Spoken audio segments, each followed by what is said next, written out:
Assalamualaikum warahmatullahi wabarakatuh. Alhamdulillahirabbil alamin. Nahmaduhu wa nasta'inuhu wa nastaghfiruh wa na'udzu billahi min syururi anfusina wa min sayyiati a'malina. May yahdihillahu fala mudhillalah wa may yudhlilhu fala hadiyalah. Asyhadu an la ilaha illallah wahdahu la syarikalah wa asyhadu anna Muhammadan abduhu wa rasuluh. Alhamdulillah, ibu-ibu rahimakumullah, pada siang hari ini kita bisa menghadiri kajian rutin kita yang kita laksanakan setiap hari Senin ba'da zuhur. Kita senantiasa bersyukur kepada Allah karena atas limpahan rahmatnya, limpahan karunia-Nya, kita semua sampai hari ini masih tetap istiqomah untuk terus mengikuti majelis ilmu, majelis zikir yang kita cintai. Salawat dan salam semoga tercurah kepada junjungan alam, qudwah kita, uswah kita, Nabi Muhammad sallallahu alaihi wasallam, kepada keluarganya, sahabatnya, dan juga kepada umatnya.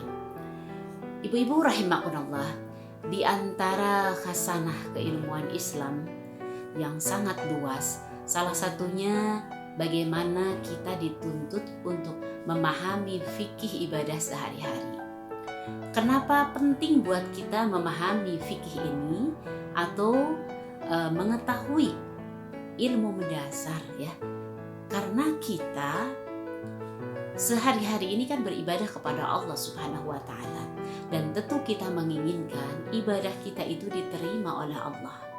Sebagai salah satu syarat agar ibadah kita diterima, tentu salah satunya adalah kita mengetahui ilmunya agar ibadah kita benar tata caranya, mengikuti apa yang dicontohkan oleh baginda Nabi Muhammad SAW.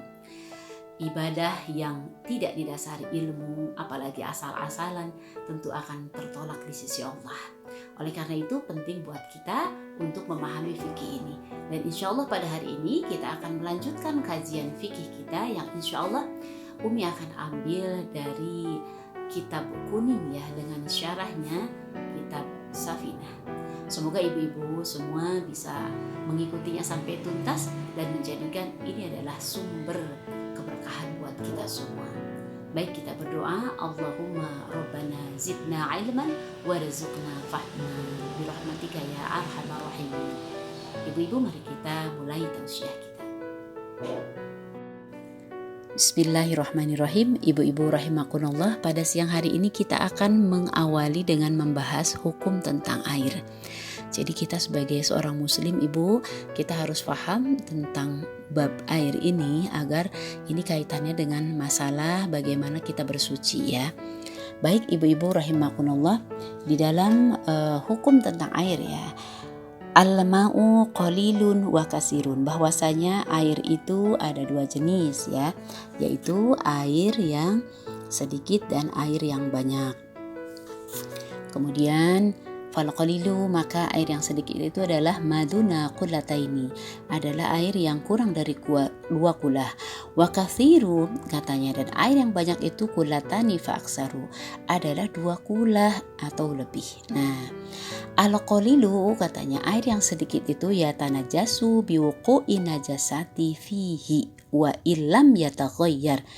Air yang sedikit itu, katanya, dia menjadi najis dengan jatuhnya najis ke dalamnya meskipun tidak berubah sifat dari air tersebut ya, warnanya, sifatnya tidak berubah. Tetap itu dikatakan najis ketika memang sudah terbukti ada yang jatuh ke dalamnya. Wal ma'u kathiru, dan air yang banyak itu la yatanajasu, tidak najis illa idza taghayyar ta'muhu aw launuhu aw rihuhu, kecuali kalau kemudian berubah rasanya, launu, warnanya, atau aromanya. Nah ini kalimat utama dalam kitab Safinah tadi yang dibacakan. Nah ini nanti kita bahas. Jadi ada nanti tadi disebut tentang dua kulah. Jadi kalau air sedikit itu adalah air yang kurang dari dua kulah, air yang banyak itu adalah air yang lebih dari dua kulah. Nah dari mana kemudian mazhab Syafi'i ini mengacu kepada dua kulah? ini ada hadis, ya ini dalam syarahnya, ada hadis dari Abdullah bin Umar radhiyallahu anhuma. Ia berkata bahwa Rasulullah Shallallahu alaihi wasallam bersabda, ini jadi sabda Rasulullah ya. Dalam hadis Ibnu Majah, idza balagha al-ma'u, katanya qullataini, jika air itu telah mencapai 2 kulah, lam yanajashu syai'un, maka tidak ada sesuatu yang menajiskannya. Jadi kalau 2 kulah tidak ada yang bisa menajiskannya. Begitu kata syarah dari hadis ini ya oleh pengarang dari kitab Safinah ini. Nah, Umi ingin menjelaskan detailnya ya. Jadi air itu Ibu ada 2 macam, yaitu air yang qalil yang sedikit dan air yang kasir atau air banyak. Nah, patokannya apa? Patokannya adalah 2 kulah. Nah itu patokannya 2 kulah. Jadi kita nih sudah terbiasa nih membahas tentang air 2 kulah. Nah 2 kulah itu seperti apa sih? Air atau ukuran 2 kulah itu adalah air seukuran kurang lebih 500 ritl Baghdad ya, dimana mendekati 200 liter. Sekali lagi ya, loh kenapa ini kok susah banget dengan kata-kata ritl Baghdad? Karena memang ini adalah patokan dari volume ya, volume pada zaman itu ya, rujukannya ke sana. Apa itu artinya ritl Baghdad? Ya, kita tahu Bu, kalau di daerah itu ya, atau zaman dulu itu punya ukuran-ukuran takaran ya. Contohnya ya ini yang Umi tahu nih. Misalnya ada istilah liter ya, ada istilah misalnya mud. Nah, ada seperti itu ukuran. Nah, kadang-kadang setiap daerah itu beda ukurannya. Makanya disebut ada ritl Baghdad, berarti patokannya adalah yang digunakan di Baghdad pada waktu itu. Bisa jadi ya Bu ya, misalnya taruhlah ada ukuran yang satu, apa itu kalau boleh dibilang tuh batok kelapa maaf ya, batok kelapa begitu. Itu mungkin di daerah yang satu dengan di daerah yang lain itu berbeda. Nah, ini yang jadi patokan itu adalah Baghdad. Nah, tapi kita langsung saja ke yang mudah, yaitu mendekati 200 liter, atau oleh para ahli zaman sekarang kurang lebih 1 meter kali 1 meter kali 20 cm. Nah, itu mendekati 200 liter. Ya, jadi mendekati 200 liter. Air sedikit itu adalah air yang kurang dari 2 kulah, berarti kurang dari 200 liter tadi ya. Sedangkan air banyak adalah air yang telah mencapai 2 kulah atau lebih dari itu. Nah, hukum fikihnya seperti apa? Bahwasanya yang pertama, air sedikit itu menjadi najis dengan sekedar mula'aqah, bertemu najis, walaupun air tersebut tidak berubah. Nah, ini penjelasan begini, Umi mau mencontohkan air kurang dari 2 kulah kan. Contohnya adalah misalnya dalam ember. Nah, dalam ember ya, nih air itu namanya air sedikit berarti kan. Kalau air dalam ember itu dikatakan air sedikit. Nah, ketika kemudian bertemu dengan najis, taruhlah Ibu misalnya masuklah kotoran cicak misalnya, masuklah kotoran cicak ke dalam ember tersebut. Nah, itu air tersebut berubah menjadi najis loh Bu ya. Jadi air sedikit itu menjadi najis dengan sekedar mula'aqah dengan najis, bertemu dengan najis, walaupun air tersebut tidak berubah. Ibu lihat ke dalam ember, ternyata airnya tetap bening gitu ya. Terus ibu lihat, nah berarti kan dilihat tuh warnanya tidak berubah. Kemudian juga ibu misalnya dirasa tuh airnya tidak berubah gitu. Bahkan kemudian ibu lihat juga dari warna juga tidak berubah. Nah, seperti itu. Nah, tidak ada yang berubah dari sifat air tersebut, tapi tadi masuk najis ya, taruhlah kotoran cicak, maka itu menjadi najis. Kenapa? Karena dia air sedikit. Jadi air sedikit itu berubah menjadi najis ketika kemudian ada najis yang masuk. Nah, itu ya. air yang banyak menjadi najis. Ini yang kedua nih, hukum yang kedua, hukum fikih yang kedua.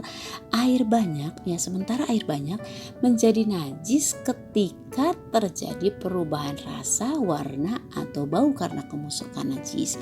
Misal air di dalam bak yang besar, ini yang tentu di atas 2 kulah ya, karena kita sedang berbicara air banyak. Masuklah tadi najisnya kotoran cicak.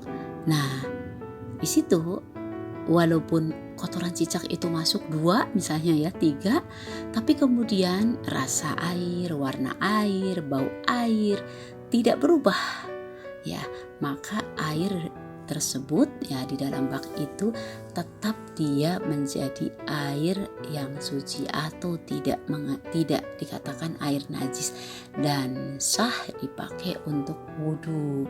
Walaupun kemasukan najis, kenapa? Karena ternyata dia air yang banyak yang dengan masuk najis tersebut tidak ada perubahan dari sisi rasa, warna, dan bau. Nah, seperti itu Ibu penjelasannya ya, air banyak dan air sedikit. Pertanyaan kita mungkin ya, apakah air itu harus berupa di bak yang dikatakan 2 kulah itu? Atau bisa misalnya di tempat lain. Nah, ibu-ibu ini bisa ya di tempat lain. Jadi kalau kita kan suka menganggap bahwa air itu di bak ya, di kamar mandi misalnya seperti itu. Bisa jadi dia di kolam. Kalau air kolam udah jelas ya dia air banyak ya. Atau bisa jadi ditempatin misalnya dalam wadah, tapi dia tadi ukurannya lebih dari 200 liter. Bisa juga kalau tadi dibuatin tempat ada wadahnya, atau tadi di bak, atau juga misalnya di kolam atau dimanapun. Nah, intinya dia memang jumlah airnya banyak. Nah, sementara air sedikit bisa jadi di ember ya, bisa jadi juga di tempat di bak yang memang ukurannya kecil, katakanlah seperti itu ya. Nah, ibu-ibu, setelah kita mengetahui 2 kulah ini, tentu kita akan hati-hati Bu, karena nanti ini kaitannya dengan masalah sah tidaknya kita bersuci ya. Kalau kita sering bepergian, contohnya misalnya kita ke toilet ya Bu ya, ke toilet umum misalnya, kan suka disediakan tuh ya, ada kalanya di bak, ada kalanya juga di ember. Sudah pasti ya kalau di ember itu ember kecil tentunya ya, ember yang standar itu kurang dari 2 kulah atau dia itu air sedikit. Nah, kemudian kalau baknya besar tentu itu di atas 2 kulah. Kita bisa melihat, mengira-ngira lah ya, dengan ukuran 1 meter kali 1 meter kali 20 cm seperti itu. Nah, yang kadang-kadang kita itu kurang apik ya. Kurang apik itu pas ketika kita datang atau menggunakan air itu, kita harus pastikan bahwa air di ember itu tidak ada najisnya ya, tidak ada najisnya. Banyak kemudian kalau Umi pernah misalnya datang ke toilet yang kebetulan kita ada hajat ya, di sana ada hajat, maksudnya ada keperluan. Nah, di sana itu airnya sudah kotor atau agak keruh. Nah, kita harus curiga Bu, ini kotornya kenapa, atau warnanya berubah itu karena apa? Apakah karena memang di daerah tersebut itu warna air itu seperti itu gitu ya, agak keruh atau kuning, ataukah mungkin di sana ada najis yang kemudian masuk. Kan najis itu bukan hanya kotoran ya gitu ya, seperti itu. Nah, itu harus diperhatikan, harus makanya kalau Umi untuk mencari aman itu ya biasanya suka dibuang tuh air yang di ember ada sisa, atau tidak digunakan langsung untuk bersuci, tapi kita menggunakan bersuci itu dari keran. Nah, dari keran nanti air di ember yang kita lihat warnanya itu tidak wajar seperti itu ya, itu kemudian dipakai untuk membanjur. Jadi memang ibu-ibu rahimakumullah, seperti sepele kita itu ngurusin air itu, tapi nanti ini fatal kaitannya dengan sah dan tidaknya kita bersuci ya. Demikian pula kalau kita di bak ya, di bak kamar mandi atau dimanapun, kita harus lihat-lihat ya. Wah, ini sayang tuh airnya masih banyak, tapi kita lihat misalnya ada yang cicak gitu seperti itu. Nah ya, tidak boleh kemudian kita gunakan untuk bersuci. Begitu ibu-ibu, bagaimana kita memperhatikan masalah air ini. Baik ibu-ibu rahimakumullah, kita lanjutkan ya kepada masalah mandi yang mewajibkan mandi. Mandi di sini tentu adalah mandi wajib ya, atau mandi besar. Mohon maaf ini kalau bahasannya agak jorok ya, agak vulgar, tetapi begitulah yang namanya fikih ya atau hukum Islam itu, menjelaskan sesuatu dengan sejelas-jelasnya agar kita tidak samar. Dan ini kaitannya memang dengan tadi ya, sah dan tidaknya kita di dalam ibadah. Oleh karena itu mohon maaf di dalam masalah mandi ini Umi sedikit vulgar dengan bahasanya ya. Sebelumnya ingin dibacakan dulu aslinya dari redaksi dalam kitab Safinah ini tentang pasal fi mujibatil ghusli, tentang pasal yang mewajibkan mandi. Dikatakan mujibatul ghusli sittatun, ya, bahwasanya yang mewajibkan mandi besar ya atau mandi wajib itu ada 6 hal. Yang pertama adalah ilajul hasyafati fil farji, yaitu masuknya hasyafah ke dalam farji. Apa itu hasyafah? Hasyafah itu zakar atau kemaluan pria ya. Nah, yang kedua adalah wa khurujul mani, keluarnya mani. Yang ketiga adalah wal haid, yaitu datangnya haid atau keluarnya haid. Yang keempat adalah wa nifas, yaitu nifas. Kemudian yang kelima adalah wal wiladah, melahirkan. Dan yang keenam adalah wal maut, karena meninggal. Nah itu, ini adalah 6 hal yang menyebabkan kita wajib mandi. Nanti dijelaskan satu persatu. Nah, apa itu al-ghuslu atau mandi ya? Jadi kan kita itu setiap hari sering mandi, tapi apakah ini termasuk yang masuk dalam kriteria al-ghuslu mandi besar ini ya? Bahwasanya al-ghuslu itu adalah mengalirkan air ke seluruh badan dengan niatan khusus ya. Tadi sudah dikatakan ya bahwasanya sebab-sebab mandi wajib yang sudah disebutkan ada 6. Yang pertama, ibu-ibu, adalah masuknya hasyafah atau zakar ke dalam farji walaupun tidak keluar mani, ibu-ibu. Mohon maaf, Umi agak sedikit vulgar. Jadi yang namanya hasyafah itu dalam definisi fikih itu adalah kuncup zakar. Walaupun zakarnya itu baru sebagian, karena tadi kuncup zakar ya, baru ujungnya atau mungkin setengahnya masuk ke dalam farji wanita. Nah, itu sudah menyebabkan wajib mandi. Walaupun tidak keluar mani, maka perhatikan ya. Barangkali ibu-ibu bermain-main dengan suami ya, yang tidak diniatan secara khusus, tapi kemudian karena syahwat maka terjadilah yang namanya masuknya hasyafah walaupun tadi tidak keluar mani ya. Yang kedua, Bu, tadi yang disebutkan penyebab yang kedua adalah wa khurujul mani, keluarnya mani. Nah, ini harus diperhatikan keluarnya mani ini. Jadi tidak boleh kita itu menyepelekan ketika datang syahwat ya, keluar mani, kemudian sampai keluar mani maksudnya tidak melakukan mandi wajib.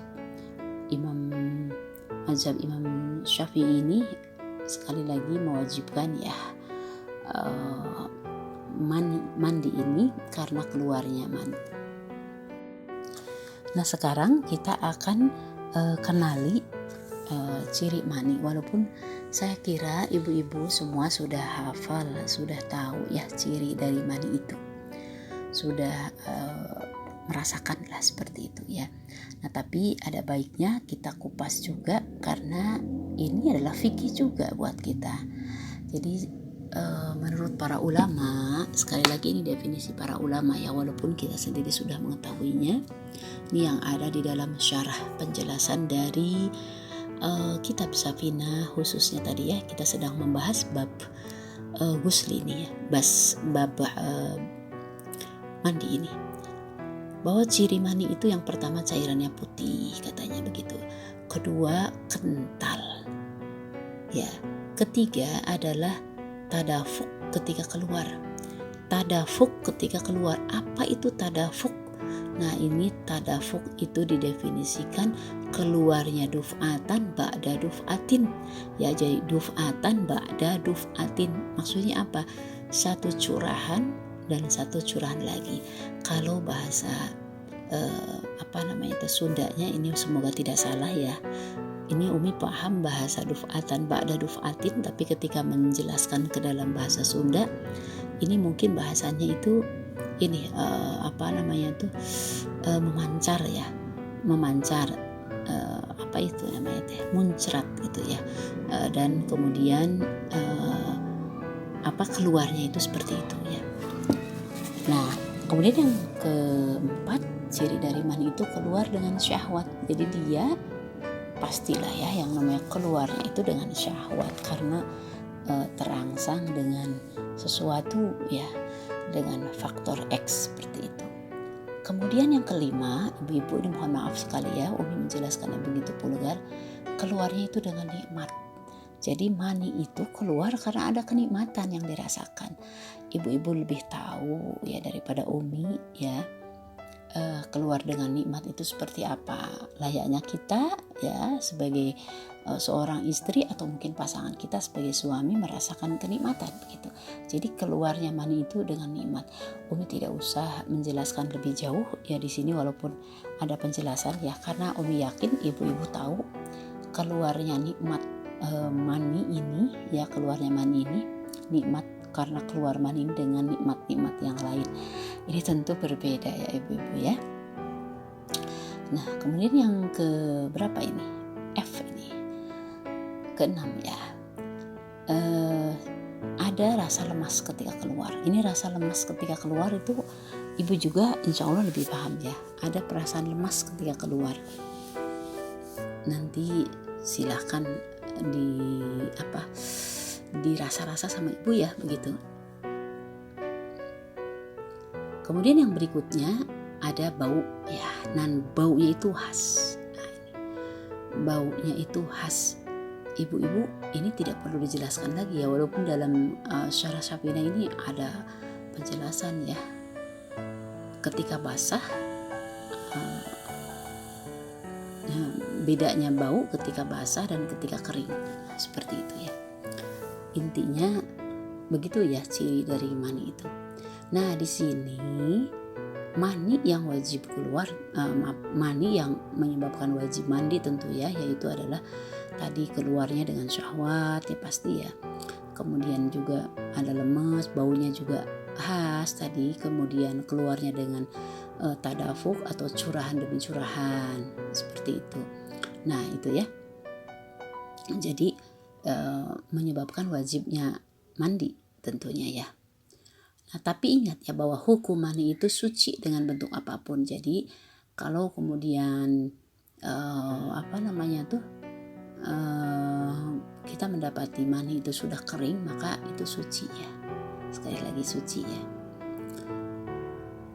Nah kalau mazi itu apa? Karena ada mani ada mazi. Nah kalau mazi itu cairan putih. Nah itu ya. Cairannya putih, encer, lengket, keluarnya itu ketika syahwat. Nah ya.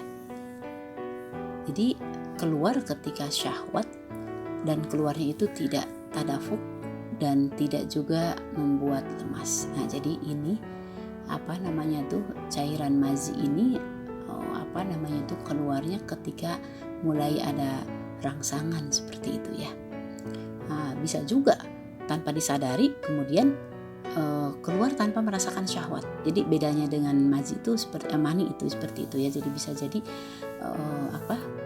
adanya syahwat dan juga tidak adanya syahwat. Nah itu kemudian tidak membuat lemas dan tidak keluarnya itu tidak tadafuk.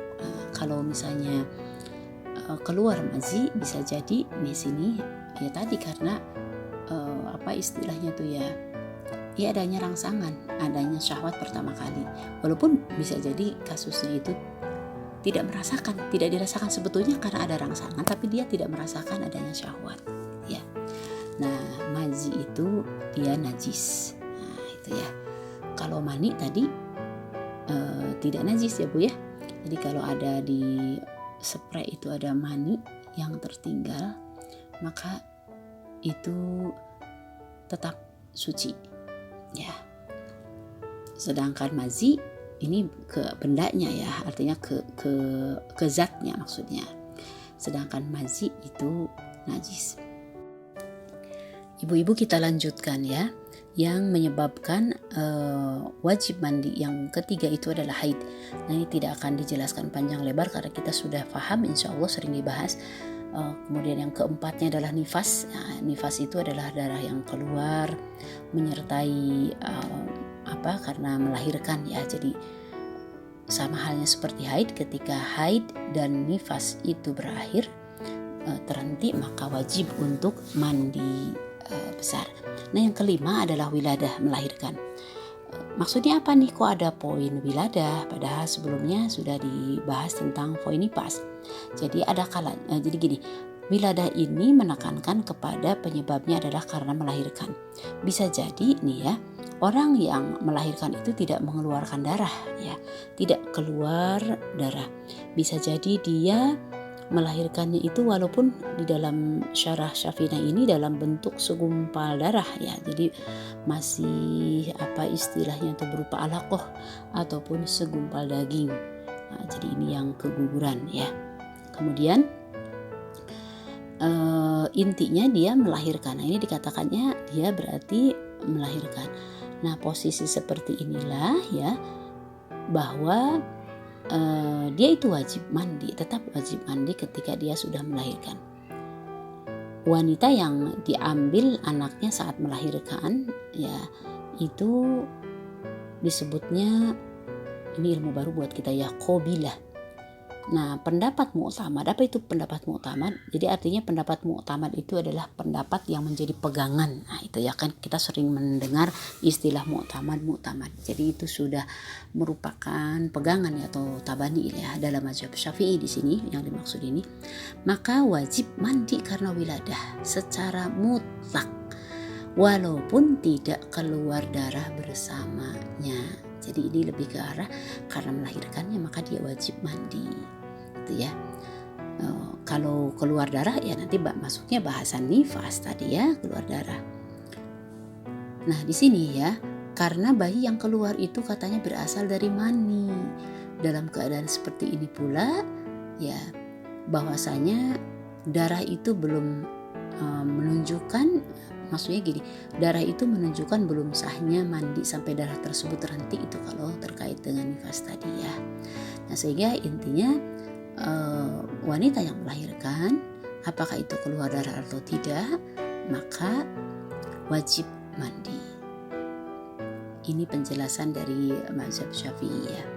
Kemudian yang keenam yang menyebabkan wajib mandi adalah al-maut, terpisahnya ruh dari jasad, yaitu tentu ini adalah matinya seorang muslim ya, yang bukan karena syahid tentunya ya, normal nih ya. Nah maka kemudian dia wajib dimandikan. Bedanya adalah kalau poin 1 sampai 5 yang menyebabkan wajib mandi itu berarti pelakunya atau yang bersangkutan kan mandi sendiri. Nah kalau ini al-maut ya tentu dimandikan karena nggak ada ya mayat yang mandi sendiri, ini namanya bukan mayat. Nah bagaimana kemudian ini ada hukum ya, seandainya ada bayi yang keguguran yang tidak tampak kehidupan.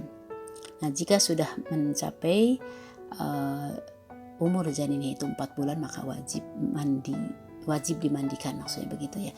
Jadi kalau ada yang keguguran ya sudah mencapai 4 bulan ya, maka wajib mandi atau dimandikan. Ini karena dia sudah ditiupkannya ruh. Ini adalah pendapat dari mazhab Syafi'i. Berikutnya ibu-ibu rahimakumullah, kita akan masuk kepada mandi besar tapi hukumnya sunnah ya, atau bahasanya adalah yang menyebabkan sunnah ya untuk mandi. Nah yang pertama itu adalah mandi Jumat. Nah ini ya, kasih tahu kepada para suami, ini namanya juga sunnah, berarti kalau dilaksanakan mendapatkan pahala. Dan jangan sampai melewatkan hari Jumat kecuali dia dengan mandi, artinya mandi besar ya. Nanti sama tata caranya seperti apa nanti akan kita bahas berikutnya ya. Jadi mandi Jumat, kemudian yang berikutnya adalah mandi di hari raya. Nah ini juga ya, kapan mulai mandi hari raya ya, tentu di sini dari mulai pertengahan malam ya, sampai kemudian beberapa saat tentunya sebelum menghadiri sholat Idul Fitri ya. Sementara mandi Jumat itu dimulainya dari terbit fajar ya, atau ba'da subuh. Dan ini ada kaitannya untuk kemudian menghadiri sholat Jumat. Nah yang ketiga, tadi mandi Jumat, mandi hari raya. Kemudian yang ketiga adalah mandi untuk sholat istisqa. Nah ini barangkali ibu-ibu tidak tahu, sholat istisqa itu adalah sholat minta hujan. Ketika misalnya kemarau ya, nah itu dianjurkan sholat hujan, meminta hujan, kemarau berkepanjangan. Nah ada sunahnya sebelum sholat istisqa itu mandi. Nah kemudian juga disunahkan juga mandi untuk sholat kusuf atau sholat gerhana ya. Beberapa hari yang lalu terjadi gerhana ya, hanya di Bandung tidak ada sholat gerhana. Kenapa? Karena tidak terlihat gerhananya. Jadi nanti kalau ada sholat gerhana disunahkan tuh. Bagaimana kalau kita tidak mandi besar ya ketika sholat gerhana? Ya nggak apa-apa, karena ini hukumnya adalah sunnah. Kalau dilakukan tentu mendapatkan fadlul amal ya, mendapatkan utama-utamanya amal kita lakukan ya. Kemudian yang berikutnya ini adalah mandi untuk orang kafir yang masuk Islam. Jadi orang yang baru bersyahadat masuk Islam, kemudian dia tadi ya intinya berikrar 2 kalimat syahadat, nah maka disunahkan untuk mandi. Jadi sunnah hukumnya. Sekali lagi ini kita berbicara konteks pendapat dari kitab Safinah ini yang merupakan fikih dasar dari Imam Syafi'i ya, mazhab Syafi'i. Di bahasan lain yang Umi tahu ada juga yang kemudian menyebabkan orang kafir masuk Islam ini hukumnya wajib mandi itu. Nah dalam bahasan Safinah ini masuk ke dalam sunnah ya. Nah kemudian ada juga sunnah mandi itu adalah untuk orang gila ya, yang kemudian dia sadar ya, artinya kembali waras ya, seperti itu disunahkan untuk mandi. Berikutnya adalah mandi untuk orang yang memandikan jenazah. Nih kalau kita terlibat dalam memandikan jenazah, walaupun kita bukan yang utama ya, artinya ini kayak Umi ya suka dipanggil misalnya untuk memandikan sholat jenazah. Nah berarti kan kalau Umi itu yang utamanya ya. Ini berlaku juga untuk yang membantunya, misalnya keluarganya ada yang membantunya, ada yang pokoknya intinya dia terlibat dalam ikut memandikan jenazah, maka disunahkan untuk mandi ya. Ini banyak yang belum paham, banyak yang belum tahu ya ibu-ibu itu. Keutamaan dari mandi besar ini ya berarti kita mendapatkan pahala yang besar gitu ya. Seperti itu. Ini adalah yang menyebabkan sunnah ya untuk mandi. Ibu-ibu rahimakumullah, kita lanjutkan kepada fasal selanjutnya yaitu furudul ghusli, rukun mandi. Nah di dalam kitab Safinah nih dikatakan furudul ghusli isnani, bahwa rukun dari mandi itu ada 2. Nah ini kita perhatikan ya Bu ya, kita sekarang sudah membahas tentang rukunnya ya. Jadi fardu atau rukun mandi itu ada 2. Yang pertama adalah an-niyatu, niat ya. Kemudian yang kedua adalah wa ta'mimul badani bil ma, yaitu mengguyur rata badan dengan air. Nah itu yang dimaksud rukun adalah mandi itu tidak dianggap sah kecuali, atau tidak dianggap mandi, maksudnya begitu ya, mandi besar, kecuali dengan 2 hal rukun mandi ya, yaitu tadi niat dan mengguyur rata badan dengan air. Nah, ini berlaku baik pada mandi wajib maupun mandi sunnah. Nah, itu seperti itu ya. Di dalam Quran surat Al-Maidah ayat 6 dikatakan wa in kuntum junuban fatahharu, dan jika kamu junub maka mandilah. Nah, ini artinya memang ada perintah mandi di sini. Nah, yang pertama kita bahas niat nih. Niat. Di dalam mazhab Syafi'i bahwa niat itu adalah ketika mencuci bagian pertama dari badan. Jadi niat itu bisa jadi ketika kita mengambil air, kemudian mencuci tangan. Nah, itu ya. Kita niatkan, orang yang berjunub maka niatkan mandi junub ini untuk mengangkat junubnya. Kalau orang yang haid berarti diniatkan untuk mengangkat hadas haidnya. Nifas demikian pula mengangkat hadas nifas, demikian pula wiladah ya. Ibu-ibu mohon maaf tadi terputus ya terkait dengan niat. Jadi sekali lagi bahwa niat itu ada ketika mencuci bagian pertama dari badan ya, ketika teraliri air ya. Kemudian diniatkan sekali lagi orang yang junub berarti untuk mengangkat junubnya, wanita untuk mengangkat hadas haidnya, demikian pula nifas. Dan niat ini harus benar-benar itu sungguh-sungguh ya, dan tidak harus berbahasa Arab. Sekali lagi tidak harus berbahasa Arab. Hanya kalau kita sudah diajarkan oleh ustaz berbahasa Arab ya nggak menjadi masalah. Kalau diterjemahkan bisa dengan bahasa Indonesia, bahasa Sunda, dan ini tidak ada di dalam nas ya.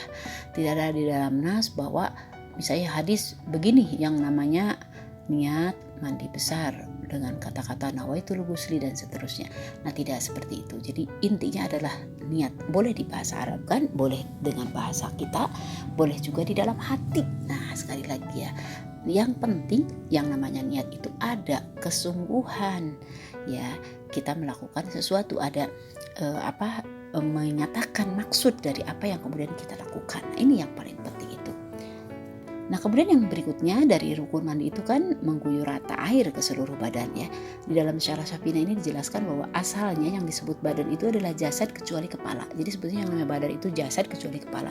Namun di dalam bahasan fikih yang dimaksud di sini adalah seluruh jasad. Nah, kepala termasuk di dalamnya. Jadi mengguyurkan air rata ke seluruh badan berarti termasuk di dalamnya adalah kepala. Begitu ya Bu ya. Berikutnya adalah sunnah mandi. Jadi kalau sunnah berarti di sini adalah tambahan ya. Tambahan yang ini kalau dilakukan kita tentu mendapatkan pahala tambahan ya. Yang pertama disunahkan mandi itu sambil berdiri Bu. Ya, jadi tidak sambil duduk. Dilihat dari sisi hikmah memang luar biasa. Ketika mandi itu sambil berdiri, tentu ini akan lebih maksimal bisa mengaliri seluruh bagian badan kita. Betul ya Bu ya? Jadi ketika berdiri ini akan lebih maksimal. Yang berikutnya adalah sunnah berikutnya adalah menghadap kiblat. Yang ketiga adalah berwudu terlebih dahulu.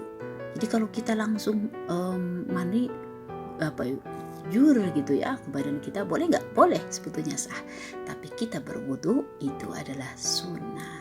Masa kita mau tinggalin sunnah ya Bu ya? Padahal dengan sunnah itu kita akan mendapatkan pahala. Nah, kemudian yang berikutnya ya membaca basmalah. Sunnah berikutnya adalah membaca basmalah. Kemudian yang kelima ya dari sunnah mandi ini ya, sunnah di dalam mandi besar ini adalah memperhatikan bagian ma'atif. Apa itu ma'atif? Lipatan ya, seperti ketiak ya, dua telinga, dan kalau wanita mungkin ada lipatan perut barangkali ya. Pokoknya lipatan-lipatan itu untuk kemudian bisa diperhatikan ya.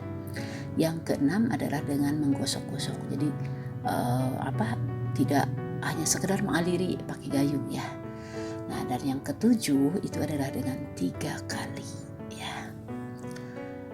Nah, yang berikutnya yang harus dibahas adalah bagaimana kemudian kita dianjurkan pula untuk berurutan di dalam apa nih? Pertama adalah mencuci kedua tangan ini. Kemudian mencuci kemaluan. Ini urutannya begitu ya. Mencuci kedua tangan, mencuci kemaluan, kemudian berkumur, ya istinsyak, menghirup air ke hidung, kemudian berwudu secara sempurna. Ini harus kita perhatikan urutannya begitu ya, dari mencuci tangan, mencuci kemaluan gitu. Nah kemudian berwudu secara sempurna juga harus diperhatikan ya. Kemudian kita tadi harus diperhatikan juga ma'atif ya, bagian-bagian lipatan. Nah kemudian menyiramkan air pada kepala, kemudian menyiramkan ke bagian tubuh yang kanan dulu, kemudian juga menyiram bagian belakang yang kanan, menyiram bagian tubuh yang kiri, dan kemudian menyiram bagian belakang yang kiri. Nah ini adalah tartibnya, urutannya.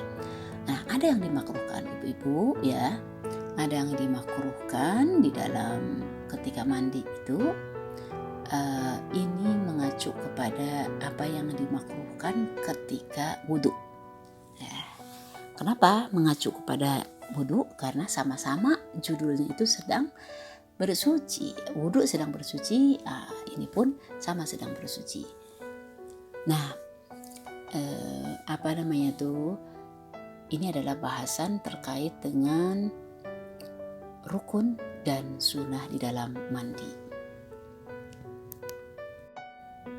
Ada sedikit tambahan di dalam bab ini ya, dari pengarang kitab Safinah ini ya, bahwa bagi orang yang junub ya, itu makruh katanya tidur ya sebelum wudhu dan mencuci kemaluan. Jadi memang Masya Allah luar biasa ya, kalau orang junub mau tidur tidak menjadi masalah, tapi dianjurkan untuk wudhu dulu ya dan mencuci kemaluan. Nah, ini pun harus ada yang kita garis bawahi juga ya, harus kita perhatikan juga. Walaupun sekali lagi yang Umi ungkapkan di sini ini adalah dari apa yang didapatkan dalam kitab Safinah ya. Kalau kemudian berjima nih bagi yang selesai haid dan nifas, karena banyak sekali pertanyaan seperti ini, walaupun sebetulnya sudah pernah kebahas ya sedikit ketika membahas masalah haid. Jadi orang yang selesai haid dan nifas, dia itu di dalam Safinah ini ya haram untuk melakukan hubungan intim kecuali wanita tersebut sudah mandi wajib. Nanti ada pendapat di mazhab lain yang kemudian membolehkan ya, asal sudah terhenti darahnya walaupun belum mandi. Nah di dalam Safinah ini wajib mandi dulu. Ini